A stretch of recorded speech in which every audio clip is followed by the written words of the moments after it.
자, 저들었습니다. 국속 강사입니다. 자, 오늘의 주제는 주거분리, 하향여가, 상향여가, 시장론이죠. 자, 그럼 바로 출발부터 질문 들어간다. 자, 저 세 가지 개념, 세 가지 현상에서 항상 출제되는 논점이 뭡니까? 힌트, 이응. 뭐예요? 원인 시험에 나옵니다. 원인이 놓치면 안 됩니다. 항상 이 세 가지 개념에서 출제되는 포인트는 원인이라는 거. 자, 제가 빠르게 해보면 주거분리는 사자성어, 외부효과. 하향여가는 저소득층이 저가주택에 대한 수요가 늘었을 때. 그 다음에 상향여가는 저소득층 주거지역에 재개발이 발생했을 때. 현대 감각으로 치면 재개발이 발생했을 때. 자, 이게 딱 머릿속에 정리가 돼 있어야 됩니다. 자, 그럼 바로 들어가 볼게요. 자, 자주 실수하는 체크 포인트만 한번 찍어보죠. 자, 주거분리는 주거지역이 분리되는 거야. 그런데 소득계층별 분리되는데 시험에 여기에 용도지역별 이런 표현을 넣은 적이 있어요. 용도지역 아니고 소득계층별로 저소득층, 고소득층 주거지역으로 분리된다라는 거 놓치면 안 되고, 두 번째, 요놈이 나오죠. 요놈이 항상 주거 분리는 내자, 사자성어, 외부 효과가 원인이죠. 외부 효과. 정확히 현대 감각으로 설명하면, 자, 고소득층이 저소득층이 근처에 오면 안 좋은 외부 효과를 받는다고 생각해요. 그래서 자꾸 주거지역을 분리시킨다. 이 정도로 이해하면 돼요. 일단 외부 효과. 자, 그럼 이제부터 질문이 들어온 격이죠. 자, 주택여가가 뭡니까? 봤더니 강의 노트에 이렇게 적어졌어요. 주택이 서로 다른 소득계층 간에 주택이 순환된다. 주택이 순환돼? 이게 뭔 말이지? 그리고 더 봤더니 하향여가와 상향여가로 구분된다. 그러니까 삘이 빡 오는 거예요. 아, 야, 주택 순환이 뭔가 주택 여가라는 현상이 하향과 상향이니까, 아하, 일단 얘가 출제 잘 되는 포인트겠다. 하향이냐 상향이냐 구분하라는 거. 그러니까 이해만 하면 되는 거죠. 자, 그럼 보셔. 주택이 순환되는 현상은 우리가 경험을 했지만 피부로 잘 못 느끼는 현상이에요. 대신에 제가 요걸 사례로 들죠. 자, 형제들 간에 옷이나 책을 순환시키는 현상은 우리가 경험을 했다 이런 말이에요. 예를 들어서 형이 입던 옷을 동생이 물려받습니다. 그러면 아래쪽으로 뭔가 순환되고 있죠. 옷이. 이게 하향여가예요. 자, 그런데 동생이 입던 옷을 형이 물려받는 예외적인 일도 있죠. 요게 위쪽으로 올라가니까 상향여가 이렇게 부른다 이런 말이에요. 자, 그런데 왜 옷은 이렇게 피부로 쏙 와닿는데 주택은 쏙 와닿지 않니? 그럼 이유가 딱 하나 있단 말이에요. 옷이나 책은 동산이기 때문에 옷과 책이 이동을 해. 근데 주택은 고정돼 있단 말이에요. 부동산이니까. 그래서 이 순환 현상이 헷갈리기 시작하는 거예요. 그래서 두 가지 표현을 꼭 기억해 주세요. 첫 번째 표현은 동생이 뭔가 물려받았다. 즉 저소득층이 뭔가 물려받았다. 그러면 하향여가요. 또 반대로 저소득층이 고소득층의 주택을 물려받으려면 저소득층이 고소득층 주거지역으로 이사 들어가야 돼요. 그래서 저소득층이 고소득층 주거지역으로 이사 들어간다. 그러면 물려받으려고 하향여가. 그러니까 저소득층이 사용하게 되었다. 뭔가 물려받았다. 그 다음에 저소득층이 고소득층 주거지역으로 들어간다. 이게 대표적인 하향여가의 설명 문구예요. 그러니까 이거 보세요. 자, 이거 보십시오. 자, 강의 노트 39페이지에 보면 자주 나오는 기출지문을 제가 묶어놨는데, 자, 여기 보세요.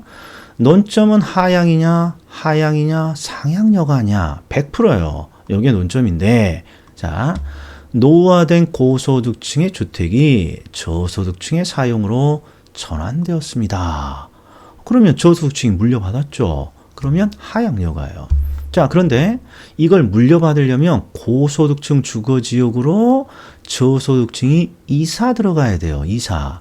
그러니까 고소득층 주거지역으로 저소득층이 들어간다, 이사 들어간다, 그러면 하향여가라는 거예요. 이 두 표현을 다 익숙하게 좀 눈도장 찍어 놓아야 돼요.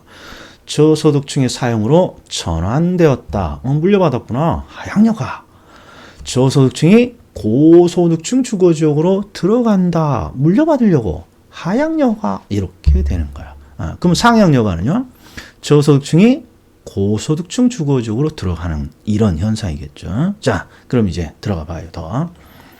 하향여가는 저소득층이 노후화된 고소득층의 주택을 사용한다. 그런데 이 노후화된 고소득층의 주택의 의미도 꼭 기억하고 있어야 돼요. 자, 주택이 노후화가 되면 어떤 현상이 나타나요? 가격이 떨어진다는 거예요. 그래서 가격이 낮아진 주택을 뭔가 사용하게 된다. 이런 거예요. 자, 그런데 원인을 보세요. 원인. 저소득층의 저가주택에 대한 수요가 늘었다. 이렇게 되는데 얘는 암기하기 전에 이해를 좀 하셔야 돼. 이해를. 자, 두 가지 문구를 이해해야 돼요. 첫 번째가 저가주택이라는 문구예요. 이 저가주택은 불량주택이 아니에요. 항상 저가주택은 가격 수준이 낮은 주택을 말해.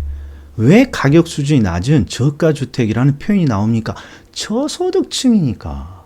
저소득층은 항상 가격 수준이 낮은 주택을 원하죠. 그래서 저가주택이라는 표현이 나온 거고. 그 다음에 여기 보세요. 요 놈이 중요해. 수요가 늘었다. 도대체 이게 뭘까? 수요가 늘었다. 자, 수요라는 건 재화를 이미 구입한 것이 아니라 앞으로 뭔가 구매하고자 한다, 사고자 하는 수량이잖아요. 그럼 보셔. 뭔가를 사고자 한다라는 뜻이에요.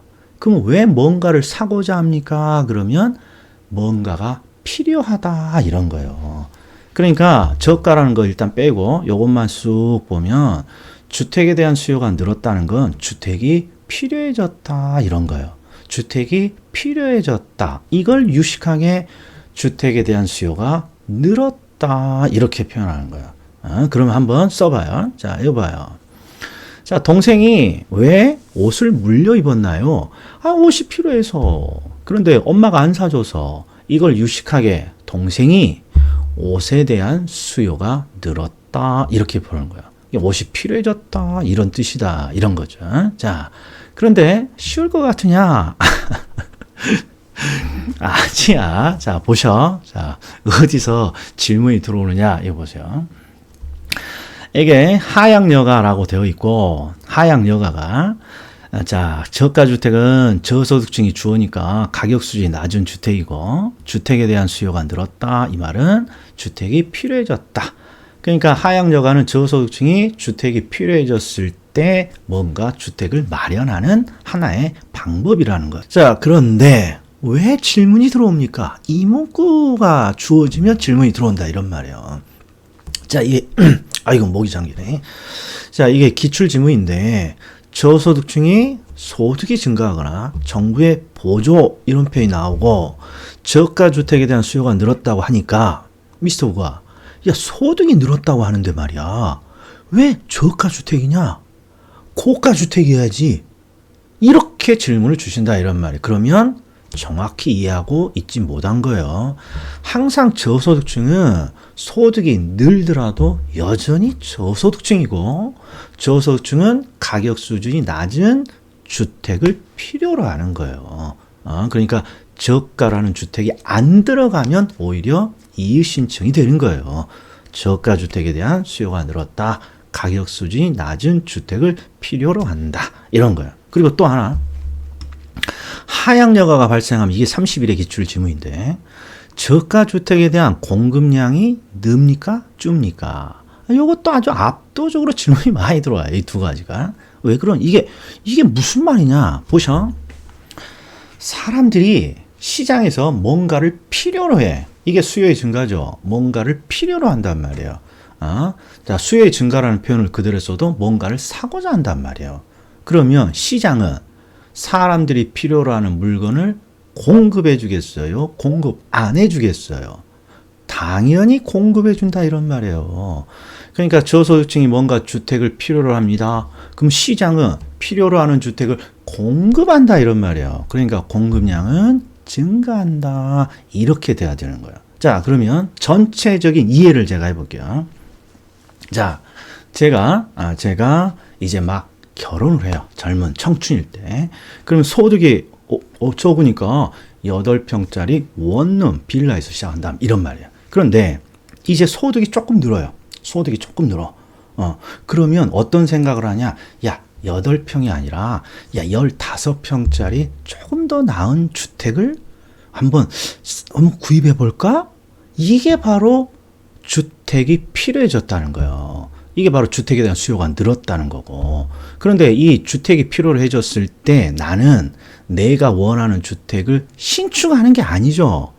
누군가가 살던 주택을 물려받는다 이런 말이에요. 이게 주택순환이에요. 그런데 내가 지금 원하는 주택이 15평짜리 주택인데, 자, 기존에 내가 8평 살 때 15평을 살았던 사람은 나보다 상대적으로 고소득층이란 말이에요, 이게. 그러니까 고소득층의 주택을 물려받는 걸 선택한다라고 하는 거라, 이런 말이에요. 그러다가 또 15평에서 내가 또 소득이 늘어요. 그러면 30평대로 가볼까? 그럼 이게 바로 주택에 대한 수요가 늘었다, 이렇게 부르는 거예요. 주택이 필요해졌다. 그리고 주택이 필요하면 또 기존의 누군가의 주택을 물려받는 거예요. 근데 기존에 30평에 살았던 사람은 나보다는 소득이 상대적으로 높았겠지. 그래서 고소득층의 주택을 물려받는다. 그리고 자꾸 이렇게 사람들이 주택을 필요로 하면 시장은, 그렇죠, 우리들이 원하는 주택의 공급량을 늘려준다. 이게 여기 해석인 거예요. 자, 상형여가는 거의 질문이 없어요. 고소득층이 재개발된 저소득층의 주택을 사용하게 되었다. 그래서 원인이 뭡니까? 요거죠. 저소득층 주거지역의 주택이 재개발되면 요걸 다시 사용하는 현상이 나타나죠. 요게 상향여가다, 이런 말이에요. 자, 그러면 이제부터가 실수를 자주 하는 포인트니까 한번 보세요. 자, 이게 하나는 평가사 기출 32의 기출 지문이고, 또 하나는 우리 중개사에서 여러 번 나온 기출 지문이에요. 자, 비슷해. 주택 계량을 우리는 많이 하죠. 대표적인 게 집이 오래되면 옥상에 방수공사 뭐 이런 걸 계량이라고 하자, 이런 말이야. 근데 계량을 그냥 하는 건 아니란 말이에요. 왜? 계량에는 뭐가 들어가니까, 그렇죠, 뭔가 비용이 들어간단 말이에요. 그래서 계량에 소요되는 비용하고 계량으로 인한 가치 상승분 두 개를 비교해요. 그래서 계량으로 인한 비용이 크면 계량을 하지 않는 거고, 계량 비용보다 계량을 통한 가치 상승분이 크면 계량을 하는 거예요. 자, 옥상에 방수 공사가 800만 원이 들어. 그럼 그냥 800만 원 무조건 쓰는 게 아니라 800만 원을 쓰는 이유는 경제적으로 800만 원 이상의 주택의 가치 상승분이 있다고 본다, 이런 말이에요. 자, 그런데 계량에 소요되는 비용이 계량으로 인한 가치 상승분보다 크다. 계량에 소요되는 비용이 크다, 이렇게 돼 있단 말이에요. 그러면 계량이 일어나는 거예요? 일어나지 않는 거예요? 일어나지 않는 거죠. 자, 그 다음에 2번도 봐요.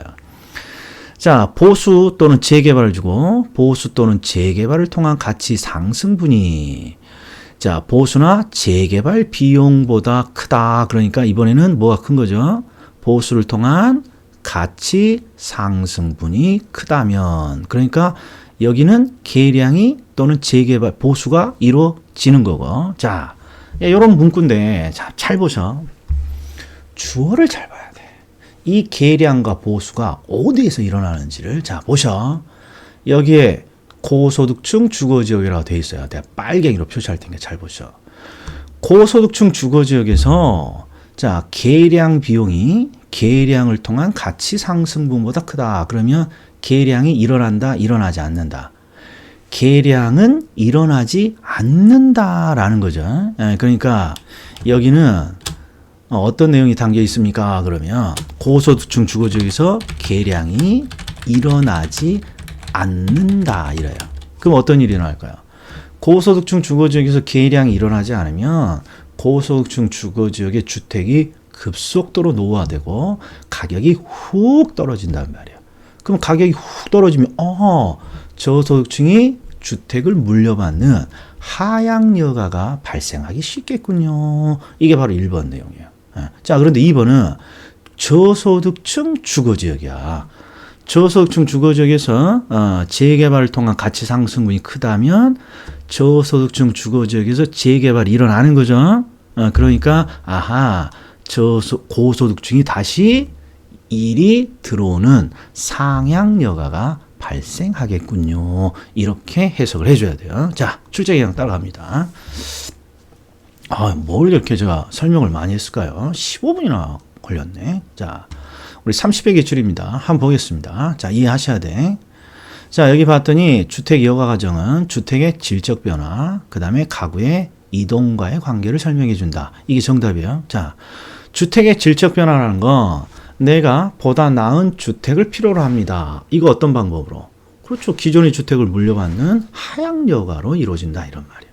그리고 이렇게 주택을 물려받기 위해서는 이사 들어가야죠. 그러니까 주택의 질적 변화, 가구 이동이라는 이사, 이런 것들을 설명해 준다. 이게 옳은 지문이에요. 자, 2번 보세요. 제가 이미 표시해 놨어요. 상향 여가가 보이면 상향이냐 하향이냐 이걸 묻는 거예요. 자, 봤더니 이렇게 돼 있어요. 상위 계층에서 사용하던 기존 주택이 하위 계층에서 사용됩니다. 그러니까 하위 계층이 물려받았다는 거죠. 그러니까 너 요거 아니네. 하향이네. 이렇게 고쳐줘야 돼요. 이렇게. 자, 그 다음에 공가의 발생은 주거지 이동과는 관계가 없다. X죠. 이사 들어가려면 무조건 집이 비어야죠. 그러니까 공가의 발생은 주거지 이동과 관계가 있다. 이렇게 고쳐줘야 되고, 그 다음에 주거분리 정의를 묻고 있는데 주거분리는 소득과 무관하게 하는 순간 틀린 거죠. 항상 소득 계층별로 구분된다. 소득 계층별로 이렇게 바뀌어야죠. 소득과 관계가 있다는 거죠. 그 다음에 5번. 자, 저급주택은 저소득층 주거지역을 말하는 거죠. 그러니까 저소득층 주거지역에서 재개발되었다. 그러면 고소득층이 다시 들어올 수 있는 거죠. 그러니까 하향 여가가 아니라 상향 여가 이렇게 되는 거죠. 그러니까 대부분이 지금 하향과 상향 여가를 지금 묻고 있잖아요. 자, 또 보자고요. 평가사 30회. 자, 저가 주택이 수선 재개발됩니다. 저소득층 주거지역에 있는 주택이 재개발됩니다. 그러면 상향 여가죠. 고소득층이 다시 들어오겠죠. 자, 그 다음에 2번은 제가 생략했어요. 필요 없는 내용이니까. 그 다음에 주거 입주는 친입천이. 자, 친입은 이사 가는 이런 현상을 말해요. 자, 우리 동네에 새로운 주민이 이사 들어온다. 그러면 우리 동네에 새로운 주민이 침입했다. 이런 식으로 쓰고, 천이는 뭐냐? 이게 변천의 천이에요. 그러니까 변화가 이루어진다 이런 거야. 자, 우리 동네에 새로운 주민들이 이사, 침입이 계속해서 일어나면 우리 지역이 변화가 되는 거예요. 이런 걸 천이라고 하는 거예요. 자, 동네, 지역의 변화는 주민들의 변화로 나타나는 거예요. 자, 그 다음에 4번. 주거분리는 도시 전체에서뿐만 아니라 지리적으로 인접한 근린 지역에서도 발생할 수 있다. 얘는 도시 전체에서도 발생할 수 있고 근린 지역에서도 발생할 수 있다. 보편적으로 보이는 현상이라는 뜻이에요. 자, 5번 보세요. 자, 주어를 잘 봐요. 자, 고소득층 주거지역이야. 그리고 주택의 계량을 통한 가치 상승분이 크다라고 돼 있어요. 시험장에서 이렇게 읽어야죠.